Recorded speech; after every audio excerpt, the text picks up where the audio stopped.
কলুষিত সমাজকে কলুষিত পবিত্র করা তো দূরের কথা, আমাদের সিরতের আলোকে উল্টা কলুষিত সমাজকে আরো কলুষিত করা। এক অফিসে, এক পত্রিকার অফিসে, এক দৈনিকের অফিসে উল্টে মিলে কি ওখানে বিষয়বস্তু হলো আল্লাহ তুমি খবর করবে। ওখানে বিষয়বস্তু হলো যৌনকর্মীদেরকে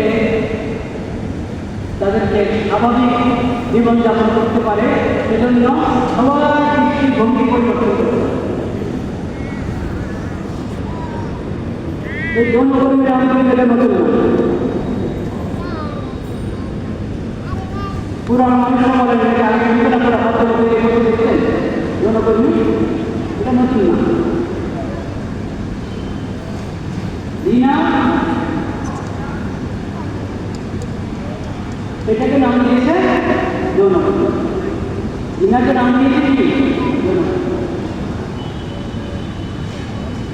পতিতালয়কে নাম দিয়েছে যৌনকর্মী। তো একটা তারা বলে পরিসংখ্যান চালিয়ে যায়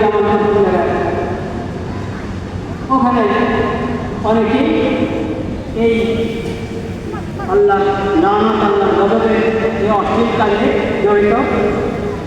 এখন তাদের প্রতি দয়া কী হবে? তাদের প্রতি দয়া হলো তাদেরকে স্বাভাবিক সমাজে ফিরে আনবে,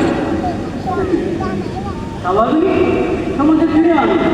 এই পাপের কাজ, এই ঘৃণিত কাজ, ওদেরকে ঘৃণিত এবং পাপ, এটা তাদেরকে বোঝাও, এটা যে অশ্লীলতা তাদেরকে বোঝাও, তাদেরকে স্বাভাবিক সমাজে নেয়, তাদের সঙ্গে বিয়ে করে দাও, সরকারের কাজ সবাইকে বিয়ে দিয়ে দাও, সবাইকে বিয়ে দিয়ে তাদের বিয়ে ব্যবস্থা করে দাও, তাদের ঘর বাড়িতে ব্যবস্থা করে।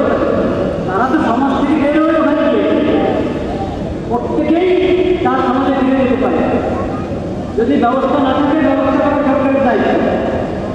কিন্তু এরা এই বুদ্ধিজীবীরা সরকারকে পরামর্শ দিচ্ছে, জনগণকে পরামর্শ দিচ্ছে তোমরা তাদের এই অসুবিধা মেনে নাও।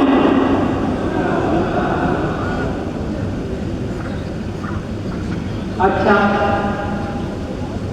যদি যদি এই ধরনের এই ঘৃণিত পেশার সাথে যারা জড়িত তাদের বাচ্চা হল, এই বাচ্চাদের জন্ম নিবন্ধন কীভাবে হবে? জন্ম নিবন্ধনের বাবার নাম লিখতে হবে, এদের জন্ম নিবন্ধন কীভাবে হবে? এদের জন্ম নিবন্ধন নিয়ে একটা জমে যাবে। এখন তারা পরামর্শ দিচ্ছে এটাকে স্বাভাবিক হবে, মানে জন্ম নিবন্ধনে মায়ের নাম দিলেই হবে, বাবার নামে দরকার নেই, বাবার নাম এক কোফর আরেক কোফর কেটে নেয়, এক কোফর আরেক কোফর কেটে নেয়, এক হারাম আরেক হারাম কেটে নেয়। সন্তানের বংশ এটা এবং